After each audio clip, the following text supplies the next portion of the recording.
Hello, this is Dennis with A1 Telephone Service and Repair, A1 Electronics.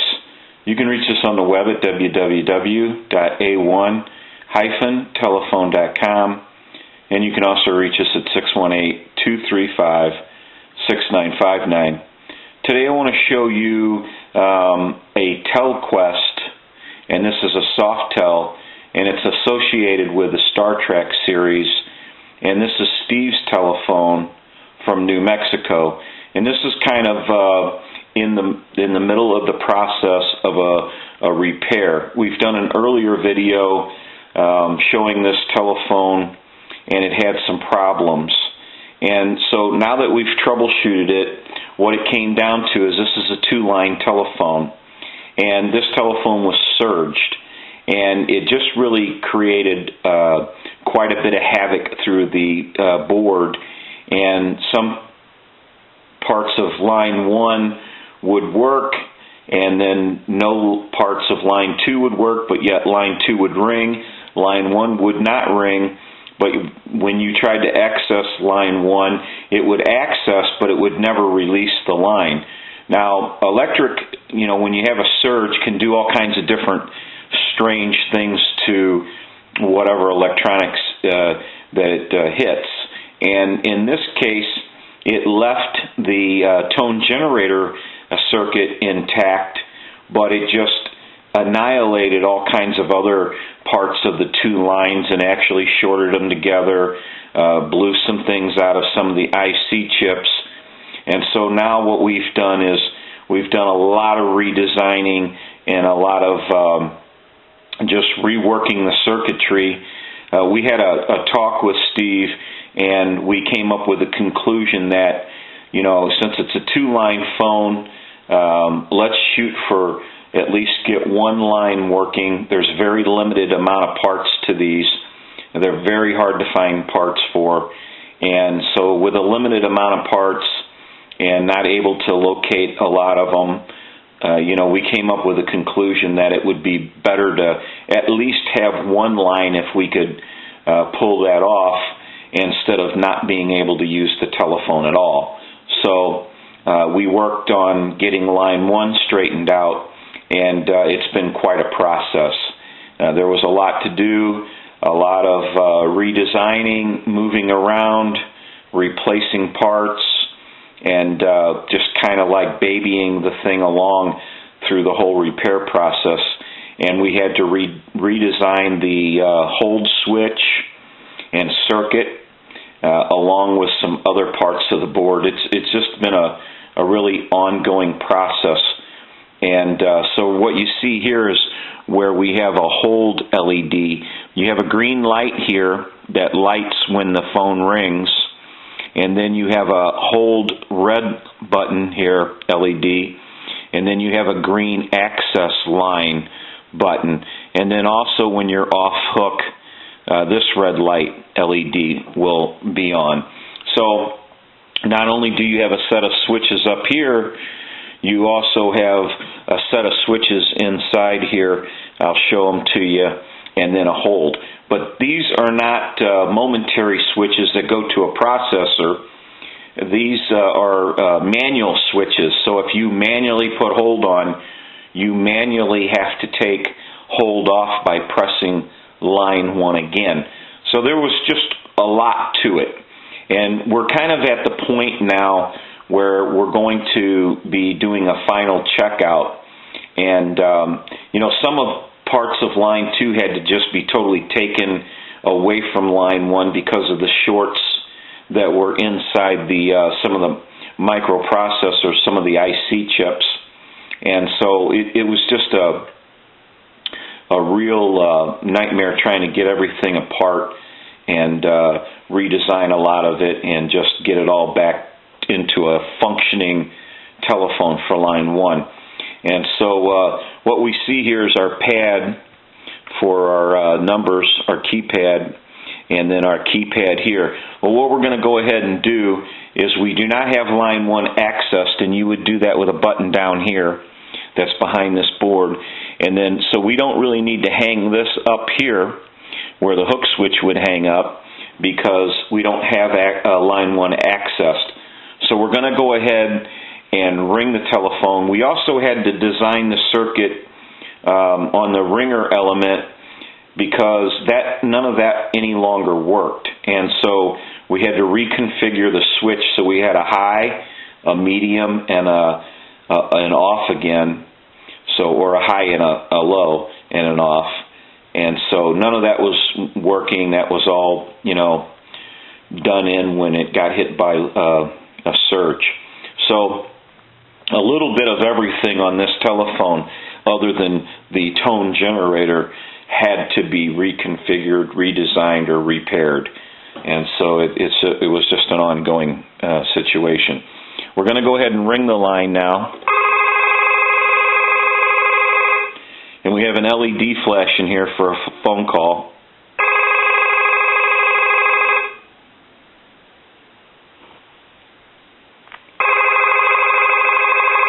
Now if I hold line 1 down on the hook switch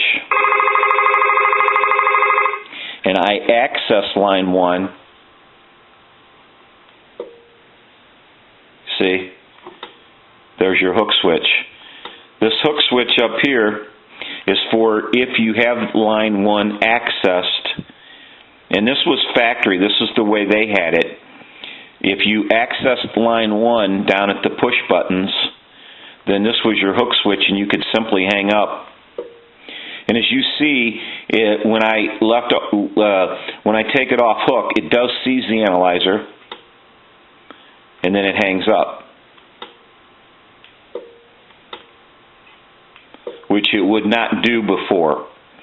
But now what we're going to do is, while I have it in the line 1 mode, I'm going to go ahead and push the hold button.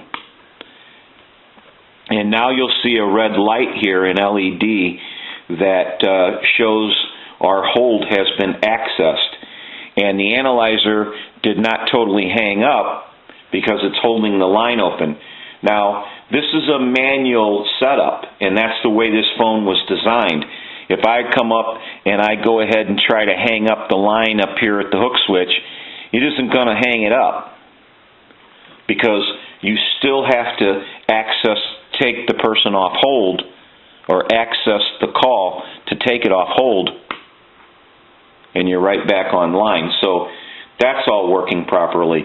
We have our LED here that does go off when you press the hook switch. So now what we're going to do is we're just kind of going to show you a little bit. I'm going to unplug the phone. We have a lot of situation here with wires going a lot of directions. This is your handset cord. None of that changed. We're going to go ahead and put one of our switches back in. This is a knob for our tone and pulse switch. And I want to go ahead and try to set everything back into the telephone like it was. This is the board. Now I want to put a couple of screws in this real quick because we want to do some checking. And I'll probably take a break on the video here in a short and go ahead and start reassembling, because I want to make sure I get a lot of these wires that we have that we had to install, and jumpers. I just want to get a couple of screws in here to hold the dialing board down, because we're going to do some checks. And when we take a break from the video, what we'll do is we'll finish putting everything back together again, and we'll do some final checks again. So now you can see our hold button. This is line 2. Isn't going to make a difference because we don't have a line 2 any longer. And then line 1. So there's hold and line 1. And this is a manual setup. In the digital setup, what you would do is you could put it on hold, and you could just tap the hook switch, and it would take you electronically off. But this is a manual setup. So when you push hold in, it pops line 1 up. When you push down line 1, it pops up hold. So it's a manual situation. And all that had to work properly in the circuitry. We have some lines running up from our hold LED because we had to rebuild that circuit and reroute it. We had to do some other rerouting of the circuit and change some things over here. And then we get to the back of the PC board where we had to do a lot of work around the line 1 and hold button. And we'll get these wires all pushed down into position. We had to build another circuit for, like I said, on the hold. We had to go in and reconfigure line 1. So you're going to see a lot of wires here that we had to use. And then also, this was some lines that went over to the piezo buzzer. And then we want to secure all these lines up because you had 2 separate lines going to the piezo buzzer because there's a dual piezo buzzer in here. And we're only using one side now because line 2 is not going to work. In an earlier video, they had a piece of tape and some hot glue over what we thought might be some more electronics, but as further we got into the unit, what we found was it was just a piece of metal for a weight here, and we're going to make sure that that's secured and covered again because we don't want the circuit board to touch it. But now what we can do is I'm going to flip the unit up a little bit. I'm probably just going to set it into place for a little bit here.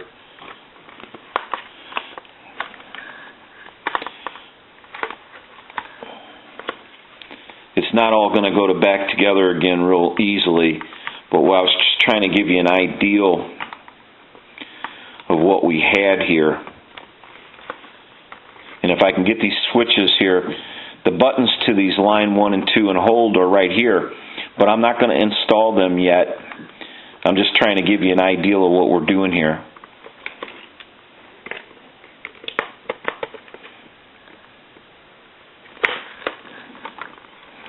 And I'm not sure that the board is actually to a point where I can hold it and show you.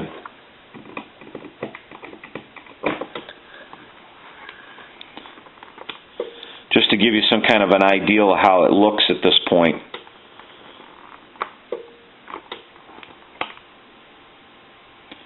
Now if I wanted to take line 1 off, I could simply just barely touch any one of them and bring line 1 back up. Okay, so now what we can do is, if you watch these LEDs here, you'll see the top green one lighting. I'm going to hold the hook switch down. I can access line 1. I'll access line 1. Since the hook switch is still down, it's not activated yet. And now it's activated. And we have line 1. I'm going to try to hold this while I bring the handset over, give you some dial tone.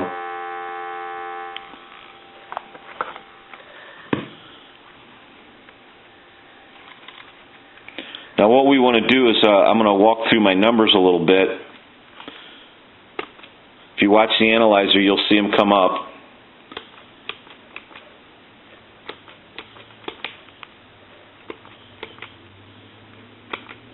I'm going to end in a 2. I'm going to try our flash. Flash worked. Now what I want to do is dial a 2, and I want to speak into the handset and modulate, transmit. And you can see on the analyzer that every time that red light lights, that's 100% modulation. 1, 2, 3, 4, 5, 6. 1, 2, 3, 4, 5, 6. Hello, hello. So we know that the telephone is transmitting, receiving, and dialing out. I'm going to hit the flash button again. Then I'm just going to hold down the hook switch. If I can get this board into position. Okay. So now what we want to do is I'm going to go ahead and shut the video down for a second and take a break. And I want to finish putting this telephone all back together again the way it has to be to put it all back together again, and I'll get everything straightened out. And then we'll do some more final checks. So we'll start the video here in a second.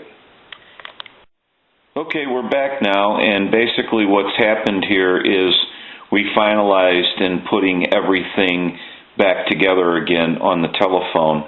And so what we're going to do here is some final checks, and we'll kind of go through them. And what we have here is you're going to see a green light on the top here when we ring the telephone, and then you're going to see a red light in the center when we put the phone on hold, and then the bottom light is when we access the line and pick up the line. So what we're going to do now is go ahead and ring the telephone. We'll let that go a couple of times.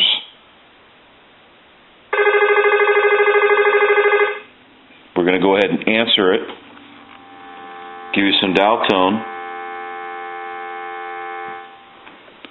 And as you can see here, what we have is our green light on bottom. And I'm going to put you see this red light here is because the microphone is open. And what's going to happen here when I press hold is that light's going to go off, but it's not going to unseize the analyzer. In other words, it's going to put it into the hold mode. And so what happens now is these are manual buttons.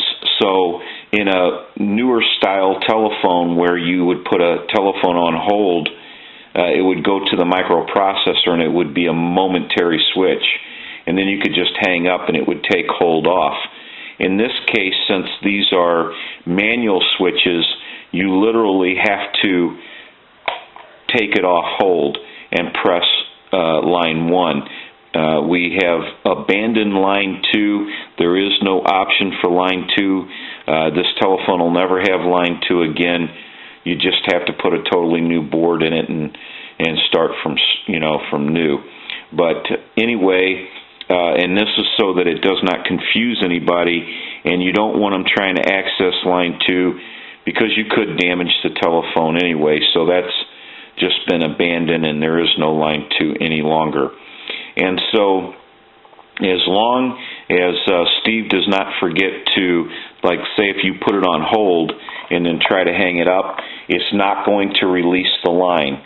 It is not going to release the line until you press line 1 again and bring your party back and then hang up. Now you see the analyzer is unseized now. Now it's seized, unseized. So we have a green light on the bottom, and that's when you accessed your line. Red is going to be for hold. Manually have to take off hold, and then you have your dial tone back, and then you can hang up. Okay, now what we're going to do is walk through our numbers here.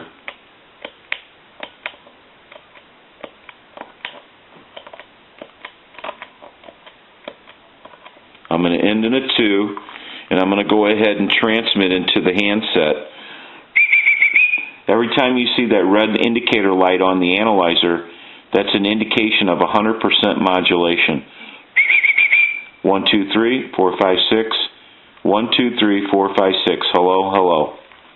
So we know the telephone has receive. We'll go ahead and hang up and give you some more receive.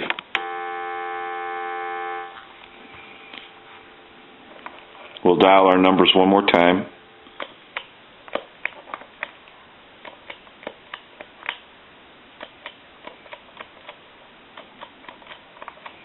I'm going to end in a 2. Now I'm going to hit the flash button, and that hung the phone up.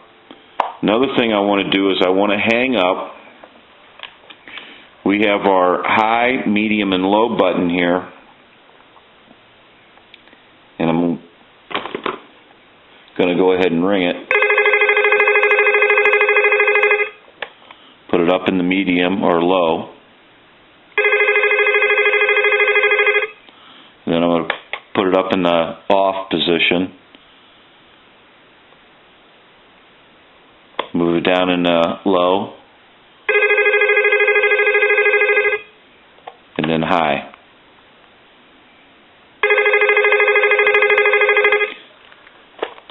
Go ahead and let the analyzer seize the line.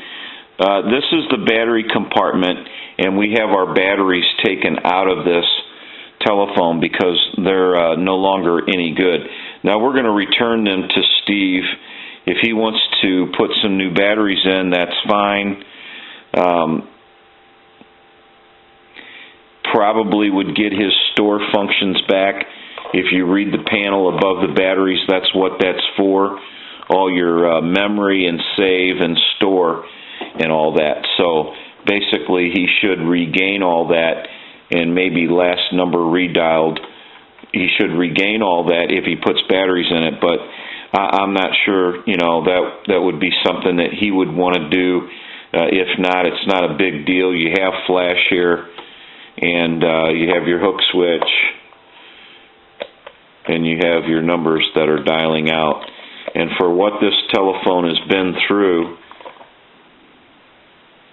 we were lucky to just save line 1, basically. There was a lot of work involved in that. So now what we want to do is we want to move this telephone over into another line.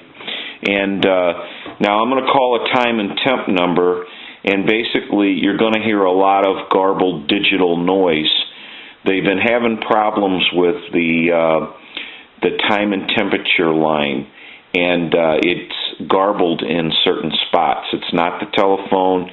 It's going to be the message that's left on the the time and temp number. So basically what we're going to do here is I'm going to give you some dial tone.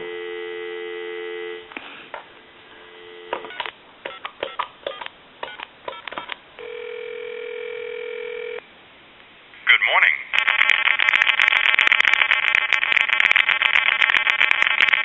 Today is Sunday, February 19th. The time is 1:38. Current temperature 40 degrees. Mostly cloudy today, highs in the 40s, mostly cloudy tonight, then becoming partly cloudy, lows around 30, partly cloudy Sunday, highs in the mid-40s. Okay, so now what I want to do is I want to dial my number, and it's going to be busy.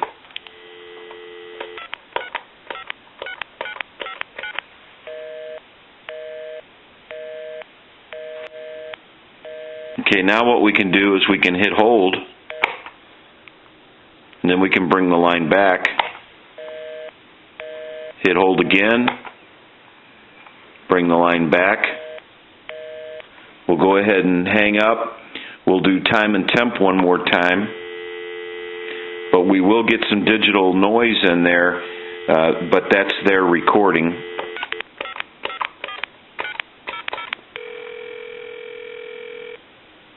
Good morning.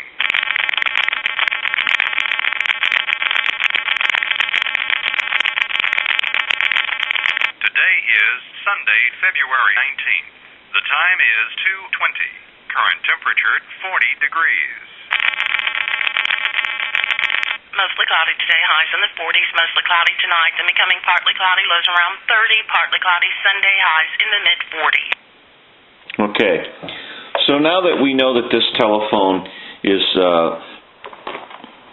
repaired to the best that it can be repaired, excluding line 2, Steve can start using this telephone again, and this is just a really cool telephone. It's associated with a Star Trek series, and it's just a very stylish, cool telephone. This is Dennis with A1 Telephone Service and Repair, A1 Electronics.